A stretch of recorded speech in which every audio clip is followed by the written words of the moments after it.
ఈ దసరా పండుగ రోజు ప్రతి ఒక్కరూ భరతమాత ముద్దు బిడ్డలై నష్టన బొట్టు పెట్టుకొని హిందూ అని చెప్పుకునే ప్రతి ఒక్కళ్ళు వాళ్ళ వాళ్ళ ఇండ్ల మీద భగవద్ జెండాని ఎగరవేయాలి. కాషాయం జెండా ఆ రోజు ప్రతి హిందూ ఇంటి మీద కాషాయం జెండా ఎగరాలి. ఒకవేళ కాషాయం జెండా గనక మీ ఇంటి మీద ఎగరకపోతే హిందూ ధర్మద్రోహులు అవుతారు. మీరిందరు బాగా గుర్తుపెట్టుకోండి. ఇంతకంటే ఎక్కువ నేనేం చెప్పాల్సిన అవసరం లేదు.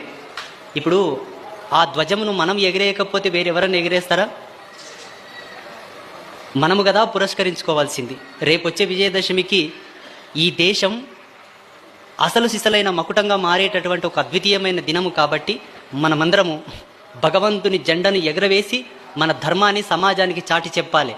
నేను సనాతన ధర్మ వారసుడను అని చెప్పడానికి ఆ జెండను ఎగరవేయాలి దసరా పండుగ.